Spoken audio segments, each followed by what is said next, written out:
வாழ்க வையகம் வாழ்க வையகம் வாழ்க வளமுடன். சிந்தனையை உடல் நலத்தை சீரமைத்து உய்வித்த குருவே வாழ்க, குருவே துணை. வேதாத்திரியம் வாழ்க வளமுடன்.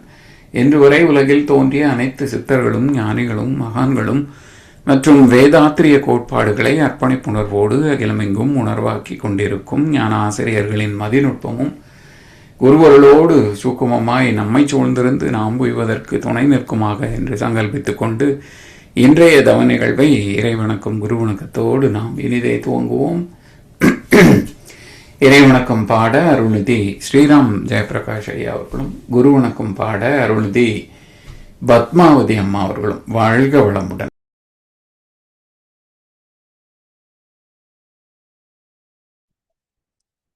வாழ்க வளமுடன்.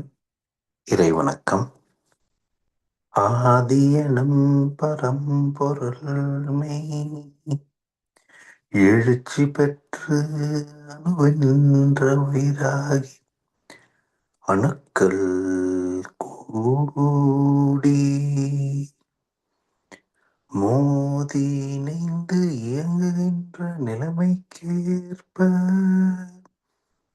மூலகங்கள் பலவாகி அவை இணைந்து பேதித்த அண்ட கோடிகளாய் மற்றும் பிறப்பிறப்பிடை உணர்தல் இயக்கமாகி நீதி நெறி உணர் மாந்தராகி வாழும் நிலை உணர்ந்து தொண்டாற்றி இன்பம் காண்போம். வாழ்க வளமுடன்.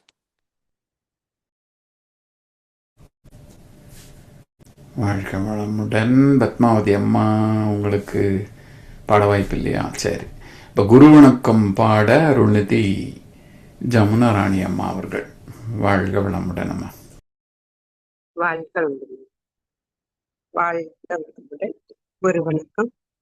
உருவத்திடை உந்தன் விரலால் தொட்டு எந்தன் உயிருணர்த்தி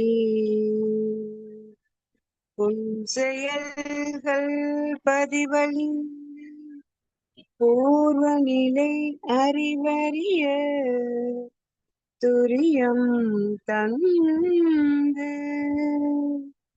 கருவறிந்து அகத்தவத்தான் கலங்கங்கள் போக பெருங்களத்தமர்த்தி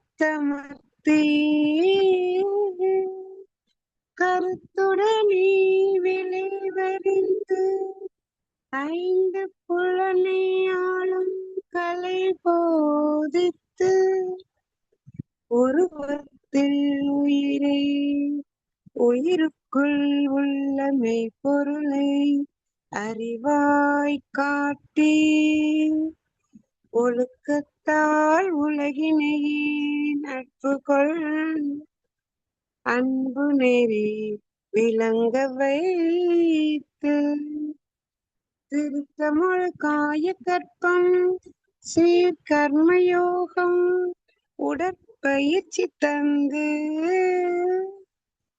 சிந்தனையே உடல் நலத்தை சீரமைத்து உய்வித்த குருவே வாழ்க, குருவே வாழ்க, குருவே வாழ்க.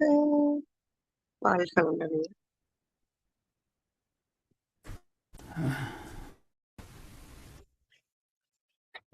நிறைவு செய்து கொள்வோம். வாழ்க வளமுடன்.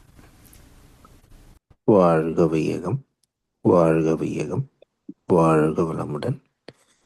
இன்று நமக்காக அருமையானதொரு சாந்தி யோக தவம் நடத்திய அருள்நெறி அருளையா அவர்களை வாழ்த்துவோம். அருள்நெறி அருளையா அவர்கள் வாழ்க வளமுடன். அவர்களின் அன்பு குடும்பம், அவர்களின் உடல்நலம், பொருளாளம், மனவளம் மற்றும் அவர்களின் ஆன்மீக தொண்டு. வாழ்க வளமுடன், வாழ்க வளமுடன், வாழ்க வளமுடன். வாழ்க வளமுடன். குரு வாழ்க, குருவே துணை. தொடர்ந்து ஞானமும் வாழ்வும் கவிதை தொகுப்பிலிருந்து இன்றைய கவிக்கு விளக்கம் வழங்கிட மூத்த பேராசிரியர் ஞானாசிரியர் அருள்நிதி பழனிசாமி வேலுசாமி ஐயா அவர்களை அன்போடு அழைத்தமைவோம். வாழ்க வளமுடன் ஐயா. வாழ்க வளமுடன் ஐயா. வாழ்க வளமுடன். அதில் ஒரு எழுத்து பிழை இருந்தது. நேரறிவாய் மனிதனிடம் அப்படின்ட்டு இருக்கணும், மனதனிடம்னு இருந்தது. ஞானமும் வாழ்வும் புத்தகத்தில் அது திருத்தம் போட்டிருக்குதுங்கய்யா. வாழ்க வளமுடன். வாழ்க வளமுடன். வாழ்க வையகம், வாழ்க வையகம், வாழ்க வளமுடன். குரு வாழ்க, குருவே துணை. சான்றோர் பெருமக்களே, ஞானமும் வாழ்வும் கவிதை தொகுப்பின் தொடர் சிந்தனையில் உண்மை உணர்வு பற்றிய கவிகளிலே இன்றைக்கு பரிணாம உண்மை. பரிணாமம், பரிகாரம், இப்படி எத்தனையோ சொற்களை ஆன்மீகத்துல பயன்படுத்துகின்றோம் இல்லையா? காரணம், உண்மை. உண்மை என்பது உள்ளடங்கிய மெய்ப்பொருள். பரிணாமம் என்றால் உள்ளடங்கிய மெய்ப்பொருளை ஒவ்வொன்றாக பரிணமித்து வெளிப்பட்ட வரலாறு தான் பரிணாம உண்மை. பேரியக்க மண்டலத்தின் இயல்பூக்கம், விரிவு, பிழையின்றி பேரறிவின் சிற்றறிவின் ஆக்கம். ஓர் அறிவு முதல் 5 அறிவு வரை உயிர்கள் உணவு, செயல், இன்பம், துன்பம், ஊக்கம், நோக்கம் யாவும் சீரியக்க பதிவாக அமைந்து கருத்தொடராய் சிதறாமல் பல லட்சம் தலைமுறைகளாக நேரறிவாய் மனிதனிடம் விளங்கும் தன்மை கண்டு நெறியான முறை மூலம் மாற்றி சீர்மை பெறுவோம். இந்த பரிணாம உண்மை ஏன் தெரிந்து கொள்ள வேண்டும்? இறைவன் வேறு, உயிர்கள் வேறு, மனிதர்களிலே பல கோடி வகை. அதிலே நான் ஒருவன், எனது குடும்பம், எனது உறவு, நட்பு, இப்படி பேதப்படுத்தி பார்க்கின்ற போது பிரிவினை என்பது பகையின் வெளிப்பாடுதான், வெறுப்பின் வெளிப்பாடு. எதை விரும்புவது, எதை வெறுப்பது? இந்த வெறுப்பு கடந்து சமநிலையில் மன அமைதியோடு வாழ வேண்டும் என்றால் எல்லாமே ஒரே மூலம் என்ற பொய்யான கருத்தோ அல்லது மயக்கவாதமோ அல்ல. இதுதான் உள்ளது, இதுதான் உண்மையான வரலாறு. அதை அறிந்தவர்கள் மட்டுமே சொல்லி வைத்தார்கள், பேச முடியும். அறியாதவர்கள் கதைகளைத்தான் சொல்ல முடியும். இன்றைக்கும் ஊடகங்களிலே நாம் பார்க்கிறோம் எத்தனையோ வகையான கட்டுக்கதைகள். இது ஏதோ சமுதாய மத்தியிலே ஆன்மீகத்தை வளர்ப்பதாக நினைத்துக் கொண்டு பல செய்திகளை ஒருவருக்கொருவர் பரிமாறிக்கொள்வதை நாம் பார்க்கின்றோம். இதை இன்னும் பெரிய பக்தன் என்று சொல்லிக் கொள்வதில் என்ன மாற்றம் நிகழ்ந்தது?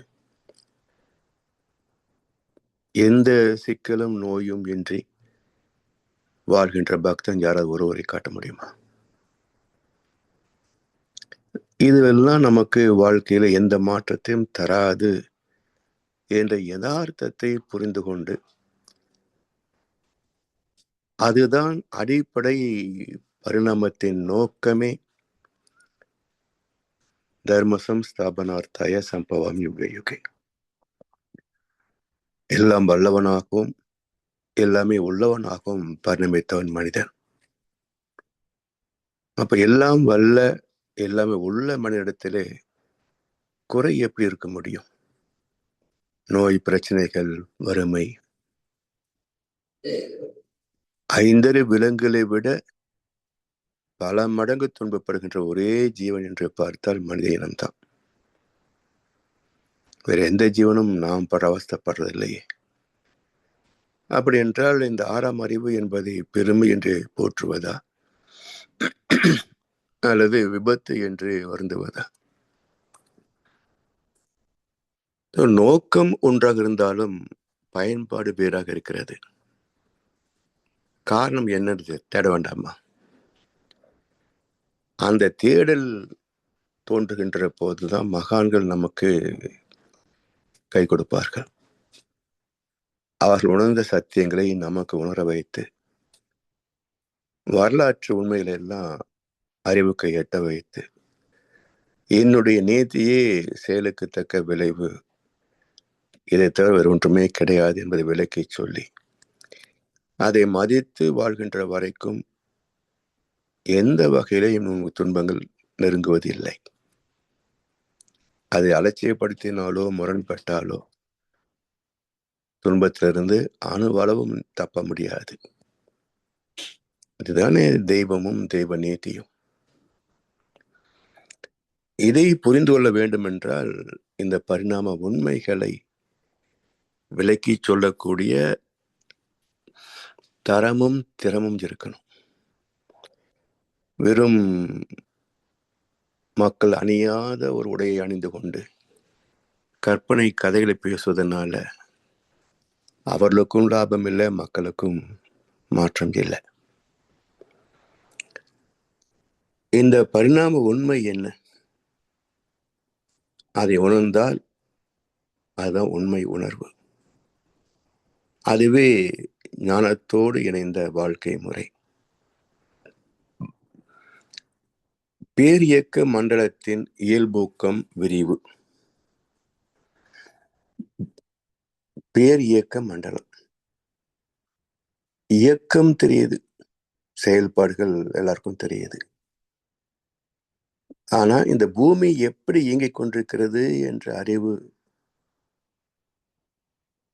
எத்தனை பேருக்கு இருக்கு? அப்ப அந்த அறிவு வர வேண்டும் அல்லது அதை காட்சியை பார்க்க வேண்டும் என்றால் அந்த வழியைத்தான் பக்தியில துவங்கி ஞானத்தில் பயணிக்கும்.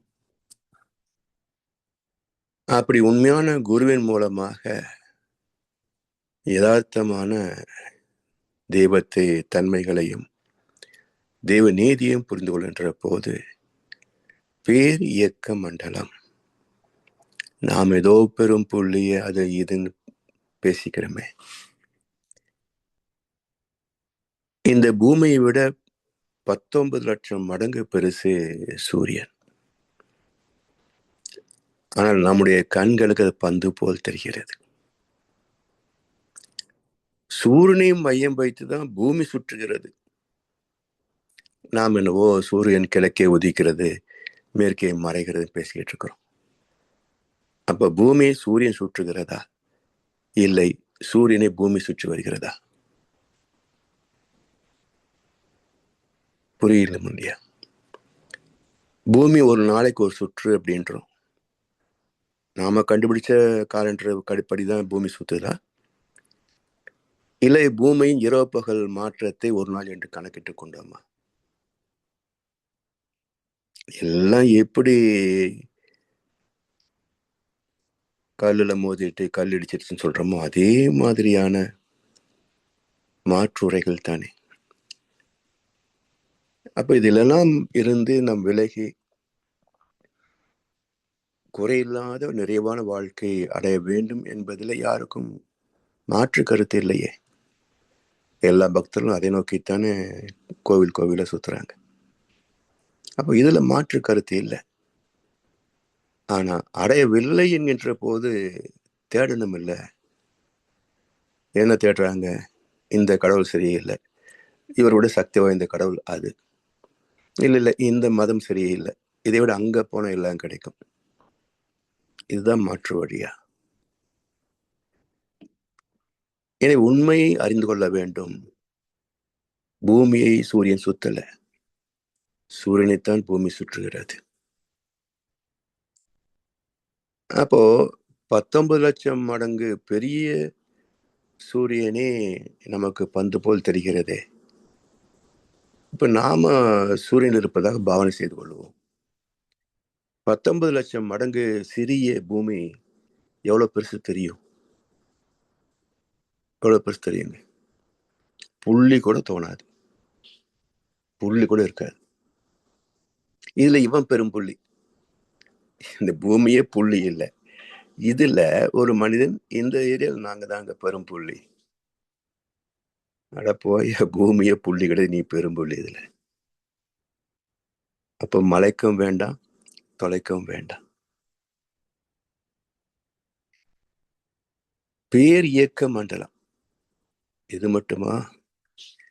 இந்த சூரிய குடும்பத்தை போல 10,000 கோடி சூரிய குடும்பங்கள். நேற்றைக்கு ஒரு யூடியூப்ல செய்தி பார்த்தேன். 2 ட்ரில்லியன் கேலக்சிஸ் இந்த யூனிவர்ஸ்ல இருக்கிறதாக ஒரு செய்தி போட்டிருக்கேன். எப்படி எண்ணி பார்த்தாங்க தெரியாது. 108 அண்டங்கள் அப்படின்னு தான் திருமூலர் கவியிலையும் கந்த புராணத்திலையும் குறிப்பு இருக்குது. 2 ட்ரில்லியன் கேலக்சிஸ் அப்படின்னா எவ்வளவு, எப்படி அளந்தாங்க தெரியாது. ஏதோ ஒரு செய்தி வந்திருக்கு. அப்ப எவ்வளவு பெருசு இருக்கும் பாருங்க. இவ்வளவு பெரிய பிரபஞ்சத்தை யார் இயக்கிக் கொண்டிருக்கிறார்கள்? யார் நடத்திட்டு இருக்கிறாங்க? அதுவும் சீர்மையோடு. வாகனங்கள் போற வேகத்திலே ஒன்று கூட முட்டிக்குது. தலை தெறிக்க ஓடுகின்றது ஒவ்வொரு கோலும். எங்கேயாவது முட்டிக்கொள்கிறதா? எங்கே விபத்து உண்டா? இவ்வளவு சீர்மையாக நடத்துவது எது? அதாவது இந்த கட்டை விரல், அதுல பாதிதான் நம்ம ரேகை வைக்கிறோம். இது எவ்வளவு கியூபிக் கணக்கெடுக்க முடியும்?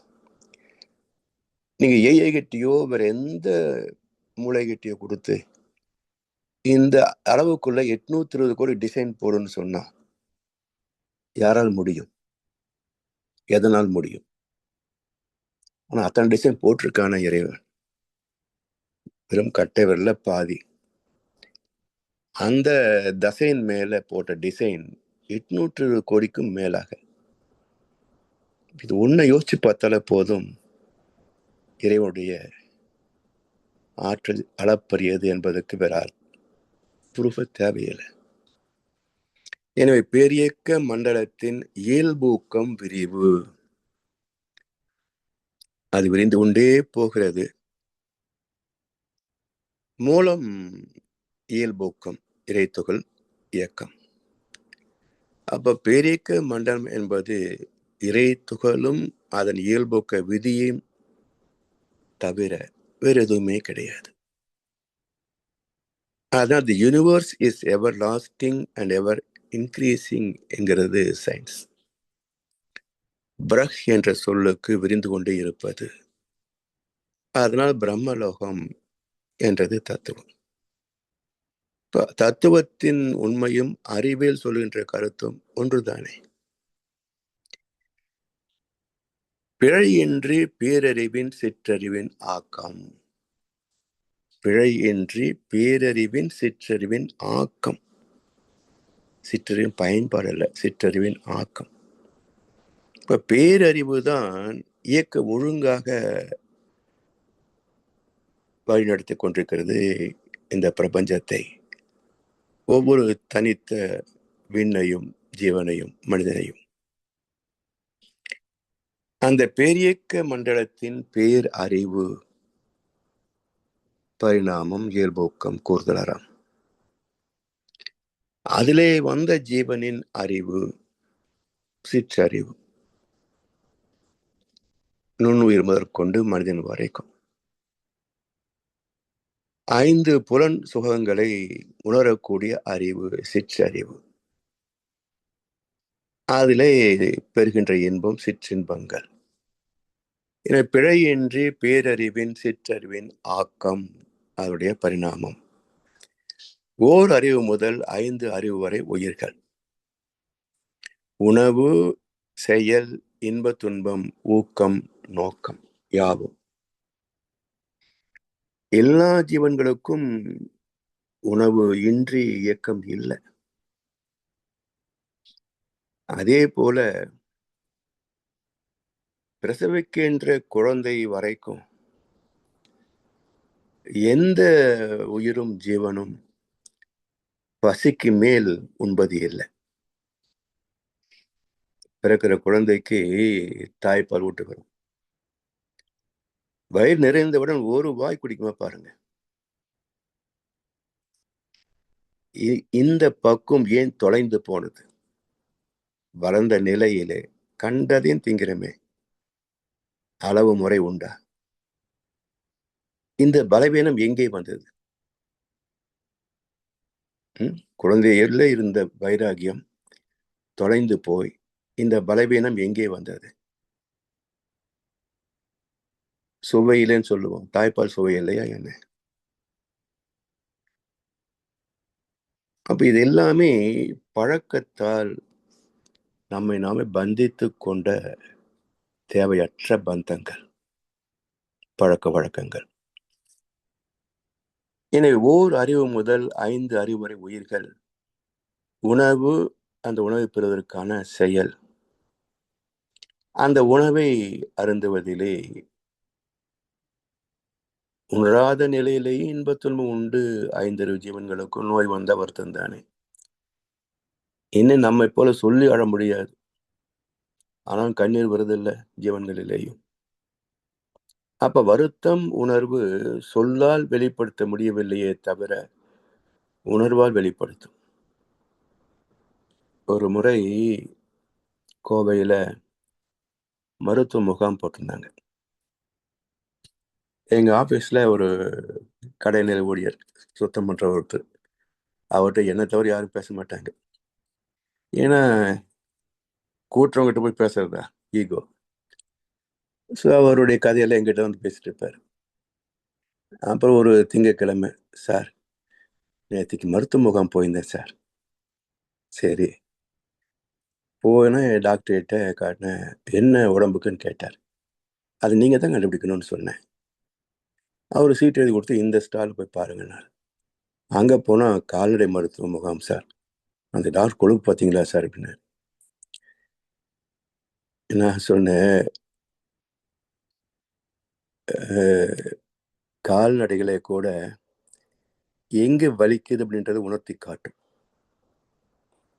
அதனுடைய சிகிச்சை, அதனுடைய நோய்வாய்ப்பட்டதுன்னு பார்த்தீங்கன்னா எந்த உறுப்பிலே நோயப்பட்டிருக்கிறதோ அந்த இடத்துல சதை அசைத்து காட்டுதோ ஏதோ ஒரு சிம்டம் காட்டும். 6 அறிவு மனுஷன் நாம. அதை விட இன்னும் குறிப்பாக சொல்லக்கூடிய பேச்சு இருக்குது, உணர்வு இருக்குது. அது சொல்லித்தான் வைத்தியம் பார்க்கணுமே தவிர அது சொல்லாம நீங்கள் தானே வைத்தியம் படிச்சிருக்கீங்க நீங்களே பாருங்கன்னு சொன்னா அப்போ நம்ம 5 அறிவு விலங்குகளோட மோசம்னு தான் அர்த்தம் நாகன் அப்படின்னு. அது மாதிரி மனிதர்களும் இப்படி இருந்தால் என்ன செய்யும்? எனவே இன்ப துன்பம் அனைத்து ஜீவன்களுக்கும் உண்டு. வெளிப்படுத்தும் சொல்லாற்றல் மனிதனுக்குத்தான் சிறப்பு. ஊக்கமும் நோக்கமும் பயிர்களுக்கும் ஊக்கம் உண்டு. நோக்கம் என்று சொல்ல முடியவில்லை என்றாலும் கூட ஒரு பயிரின் நோக்கம் என்ன? ஒரு நெற்பயிர் அப்படின்னா விதைத்தோம், அது வளர்றதுக்கான ஊக்கம் அதுல இருக்கு. அதை முனைப்பு என்று சொல்வோம். அது நம்மை கேட்டா வளருது. அது வளராம அப்படியே இருந்தா மட்டும் நம்ம தண்டனை கொடுக்க போறோமா? புடுங்கி அறிய போறோம், அவ்வளவுதான். ஆனாலும் அது ஊக்கத்தோடு வளர்கிறது இல்லை. எது வரைக்கும் வளருது? நெல் முற்றுகின்ற வரைக்கும் வளரும். அதுக்கு மேல தன்னை அழித்துக் கொள்கிறது இல்லையா? காய்ஞ்சு அழிந்து போகும். அப்ப ஊக்கமும் நோக்கமும் சப்மிசிவ் கேரக்டர்ஸ், அடக்கம் பெற்றிருக்கும். அதுவே மனிதனிடத்துல இதெல்லாம் செய்யணும் என்ற ஒரு ஊக்கம், இந்த நோக்கத்திற்காக இதை செய்ய வேண்டும், இதனுடைய பயன்பாடு இது என்று பிளானிங், கடந்த கால அனுபவங்கள், நிகழ்கால சூழ்நிலைகள், நாம் பெற வேண்டிய நன்மைகள், இப்படி ஒரு நோக்கத்தோடு வாழ்வது. உணவு, செயல், இன்பம், துன்பம், ஊக்கம், நோக்கம் யாவும் சீர் இயக்க பதிவாக அமைந்து கருத்தொடராய். சீர் இயக்க பதிவாய். சீர் என்றாலே தெய்வ நீதி, இயற்கை சட்டம். அப்ப இயற்கை சட்டத்தின்படி, சீர் இயக்கத்தின்படி விளைவாக அதுவே அந்தந்த காந்த களத்தின் மையத்திலே பதிந்து விடுகிறது. அப்ப சீர் இயக்க பதிவாக அமைந்து கருத்தொடராய் சிதறாமல் பல லட்சம் தலைமுறைகளாக, கருத்தொடராக, கரு மூலம், கருவே தொடர்கிறது, அதான் பரிணாமம், எவல்யூஷன். இந்த கருத்தொடரிலே எவ்வளவு பதிவுகள் இருக்கும். இறைநிலை அசைந்த இறைத்துகளிலே இருந்து இந்த வினாடி வரைக்கும் பெற்ற அனைத்தும் விட்டு போகாத the sample of the universe is every human being. ஒவ்வொரு மனிதனும் இந்த பிரபஞ்சத்தின் பிரதிநிதி. நாம் வெளிப்படுவது பேட்டர்ன் கேரக்டர் ஒரு 6 தலைமுறை, இப்போ நம்ம மொத்தம் 7 தலைமுறை அனுபவங்கள் வெளிப்படுமே தவிர உள்ளே இருக்கின்ற பதிவுகளின் கணக்கு பார்த்தோம் என்று சொன்னால், இறைத்துகள் வெளிப்பட்ட காலம் தொட்டு இன்று வரைக்கும் எல்லாமே எல்லா ஜீவனிடத்திலும் பதிந்திருக்கும். இந்த பிரபஞ்சம் முழுவதும் பதிந்திருக்கும். இது எல்லாமே காந்த தத்துவத்தின் இயக்க தன்மை. எனவே சீர் இயக்க பதிவாக, சீர் இயக்கம் என்றால் அந்த இயக்கத்திலே பொருள், கருவி, காலம், வினை, இடம், இந்த 5 கோட்பாடுகளை மையப்படுத்தி அந்த இயக்கம் எந்த ஒரு எண்ணம், சொல், செயலுக்கும் தக்க எதிர்விளைவு, பிரதிபலன், அதை நிச்சயித்து அந்த கருமையத்திலே வைத்துவிடும். அது எப்போ மெச்சூரிட்டி டைம் வருகிறதோ அப்போது அது வெளிப்படும். இவை எல்லாமே சீர் இயக்க பதிவு. எனவே சீர் இயக்க பதிவாக அமைந்து கருத்தொடராய் சிதறாமல் பல லட்சம் தலைமுறைகளாக. கடுகு கீழே கொட்டிடுச்சு, அதை எடுக்கிறதுல ஒரு ஒரு துகள் கூட விட்டு போகாம நம்மால் பொறுக்க முடியுமா பாருங்க. எங்கேயாவது மூளையில சிக்கிக்கும், இல்லை தரையில எங்க ஓட்டையில் சிக்கிக்கும், அது விட்டுரும் இல்லையா? ஆனா இறைவன் நம்முடைய செயல் பதிவுகளிலே எதையாவது விட்டு விடுகிறானா பாருங்களேன். முனையளவும் விட்டு போவதில்லை. இப்படி சிதறாமல் ஒரு துகள் கூட விட்டு போகாமல் பல லட்சம் தலைமுறைகளாக, ஏதோ 1 2 7 பல லட்சம் தலைமுறைகளாக செயல், விளைவு, அனுபவம், பதிவு, பிரதிபலிப்பு, எண்ணம், செயல், அனுபவம், பதிவு, இப்படி விசியஸ் சர்க்கிள், விட்டு போகாத ஒரு வட்டம். இந்த வட்டத்தை விட்டு வெளியே போக முடியாது. அப்படி ஒரு இயக்க விதியோடு செயல்படுகிறது இல்லையா? இப்படி சிதறாமல் பல லட்சம் தலைமுறைகளாக நேரறிவாய் மனிதனிடம் விளங்கும் தன்மை கண்டு, சிற்றறிவாக மட்டுமில்லை, நேர் அறிவாக இறைவனுடைய மனசாட்சியாக நேர் அறிவு, தெய்வநீதியோடு ஒத்து போகக்கூடிய அறிவு. அப்ப மனம் என்பது ஒத்தும் போகும், எதிர்த்தும் போகும். அறிவு எதிர்த்து போகவே முடியாது, ஒத்துத்தான் போகும். அதைத்தான் மனசாட்சி என்று சொல்கின்றோம். எனவே சிற்றறிவோடு நேரறிவாய் மனிதனிடம் விளங்குவது எது? நேர் அறிவு என்பது மனசாட்சி, அதாவது இறைவனுடைய சாட்சி. நல்லவருக்கெல்லாம் சாட்சிகள் 2, ஒன்று மனசாட்சி, ஒன்று தெய்வத்தின் சாட்சி அம்மா. இதனுடைய மூலம் எங்க தெரியுங்களா? பைபிள்ல ஒரு வசனம் உண்டு. இதே கருத்து தான். அவரவர் ஆத்மா பதிந்து சாட்சியாக இருக்கும். எது நல்லது கெட்ட எது செய்தாலும் நான் செய்தேன் என்று சாட்சியாக இருக்கும். இன்னொரு சாட்சி வான்காந்தத்தில் பதிகின்ற தெய்வ சாட்சி. இதை வைத்து தான் எந்த அக்ரிமெண்ட்டுக்கும் 2 சாட்சி வேணும் என்ற ஒரு சமுதாய சட்டமே உருவாச்சு. அதை கண்ணாசு சொன்னார், நல்லவருக்கெல்லாம் சாட்சிகள் 2, ஒன்று மனசாட்சி, ஒன்று தெய்வத்தின் சாட்சி அம்மா. அப்ப மனசாட்சிக்கும் தெய்வ சாட்சிக்கும் வேறு வேறு இல்லை. இது நம்மளே எடுத்து காட்டும், அது மறைவாக இருக்கும். அப்ப எதை மதித்து நடப்பதும் அதுதான் அறம், தர்மம், ஒழுக்கம். இப்படி நேரறிவாய் மனிதனிடம் விளங்கும் தன்மை கண்டு நெறியான முறை மூலம் மாற்றி சீர்மை பெறுவோம். நெறியான முறை மூலம். நெறி என்றாலே அறம், அறநெறி சொல்றோம் இல்லையா? அப்ப தர்மம் என்ற சம்ஸ்கிருத சொல், அறம் என்ற தமிழ் சொல். அரண் வலியுறுத்தல் என்றாரே வள்ளுவர்.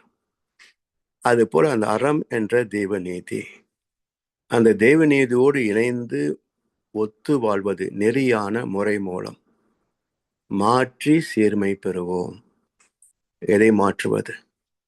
நம்முடைய தீவினை பதிவுகள், தீய பழக்க வழக்கங்கள், தீமை தரக்கூடிய விளக்கம் இல்லாத பழக்க வழக்கங்கள். முன்னும் இல்லை பின்னும் இல்லை முடிவும் இல்லையே, மூடர் செய்த விதிகளுக்கு தெளிவும் இல்லையே என்பார் கண்ணதாசன் ஒரு பாட்டுல. கடவுளை போய் கோவில கும்பிடுறாங்களே, முன் என்ன பின் என்ன தெரியுமா பக்தனுக்கு? மூடர் செய்த விதிகளுக்கு தெளிவும் இல்லையே, இதுக்காகத்தான் செய்யறேன்னு யாருக்காவது விளக்கம் தெரியுமா? அப்போ பக்தன் என்பது, ரசிகன் என்பது, தொண்டன் என்பது அடிமைத்தனத்திற்கு ஒரு கௌரவ பெயர். அடிமைத்தனத்துக்கு ஒரு கௌரவ பெயர் தான் ரசிகன், பக்தன், தொண்டன்.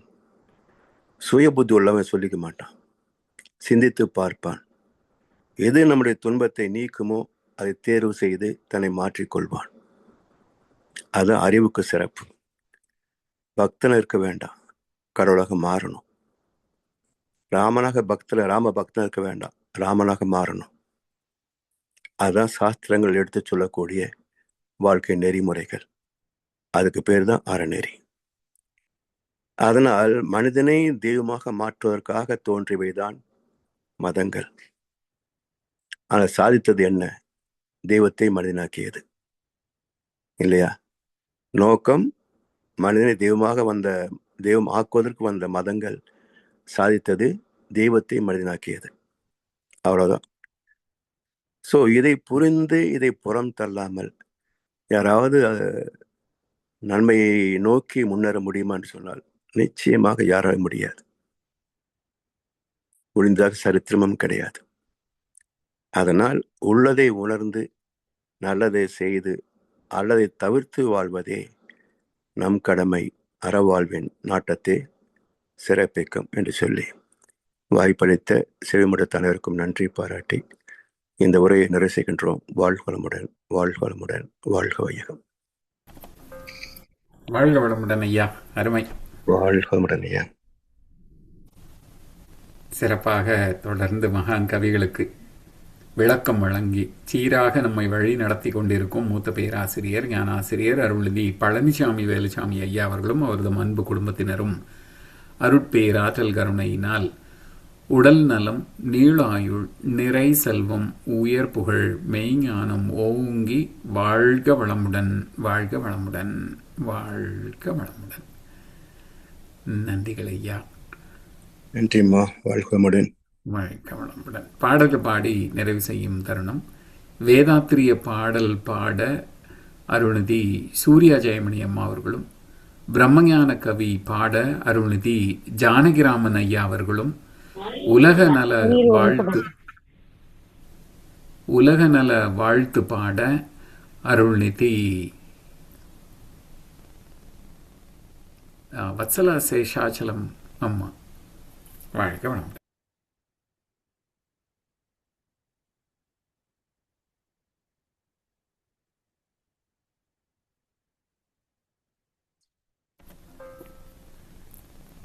வாழ்க வளமுடன்.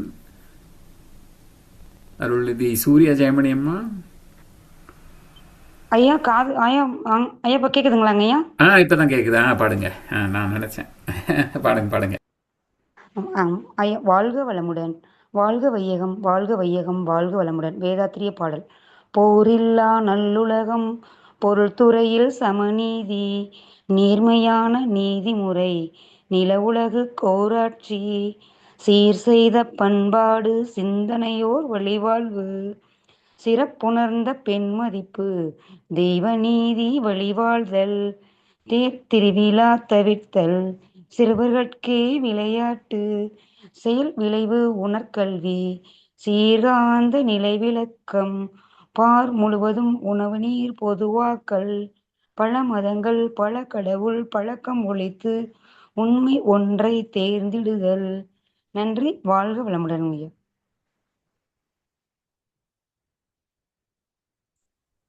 வாழ்க வையகம், வாழ்க வையகம், வாழ்க வளமுடன்.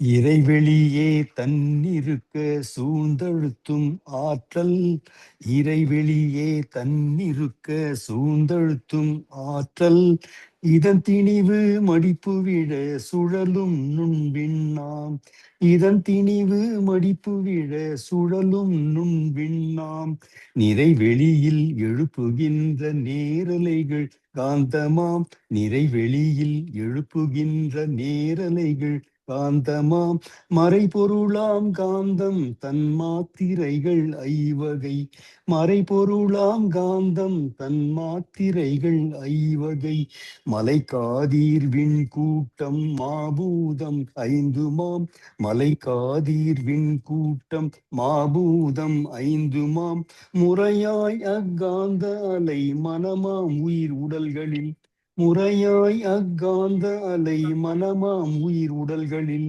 மதியுணர்ந்திவ் உண்மை பெற மா பிரம்ம ஞானமாம், மதியுணர்ந்திவ் உண்மை பெற மா பிரம்ம ஞானமாம், மா பிரம்ம ஞானமாம், மா பிரம்ம ஞானமாம். வாழ்க வளமுடன், வாழ்க வளமுடன். வாழ்க வையகம், வாழ்க வையகம், வாழ்க வளமுடன். குரு வாழ்க, குருவே துணை. உலக நல வாழ்த்து. உலகமெல்லாம் பருவமழை ஒத்தபடி பெய்யட்டும், உழவரெல்லாம் தானியத்தை உவப்புடனே பெருக்கட்டும், பல தொழில்கள் புரிகின்ற பாட்டாளி உயரட்டும், பகுத்துணர்வில் தொகுத்துணர்வு பண்பாட்டை உயர்த்தட்டும், கலகங்கள் போட்டி பகை கடந்தாட்சி நடக்கட்டும், கல்லாமை கடன் வறுமை கலகங்கள் மறையற்றும், நலவாழ்வை அளிக்கொம்மை ஞான ஒளி வீசற்றும், நம் கடமை அறவாழ்வின் நாட்டத்தே சிறக்கற்றும், நம் கடமை அறவாழ்வின் நாட்டத்தே சிறக்கற்றும். வாழ்க வையகம், வாழ்க வையகம், வாழ்க வளமுடன். நன்றிகள் ஐயா. வாழ்க வளமுடன். வாழ்க வளமுடன். இன்றைய தவத்தில் கலந்து கொண்ட நண்பர்கள், தவத்தை வழிநடத்தியோர், நற்சிந்தனை வழங்கியோர், பாடல்கள் பாடியோர் அனைவரும் வாழ்க வளமுடன். அவர்களுடைய அன்பு குடும்பம், அவர்களுடைய உடல் நலம், மனவளம், பொருள் வளம், அருள் தொண்டு, ஆன்மீக தொண்டு, வாழ்க வளமுடன், வாழ்க வளமுடன், வாழ்க வளமுடன். இத்துடன் இன்றைய காலையில் நிகழ்வு மகிழ்வோடும் நிகழ்வோடும் இனிதே நிறைவு பெறுகிறது. இறையர்களும் குருவர்களும் நம் அனைவரையும் எப்பொழுதும் சூழ்ந்திருந்து நம்ம இந்த இறைநிலை உணர் பயணத்திலே சிறந்த முறையிலே வழிநடத்தட்டும் என அனைவரையும் வாழ்த்தி வணங்கி நன்றி கூறிய மிகவும் வாழ்க வையகம், வாழ்க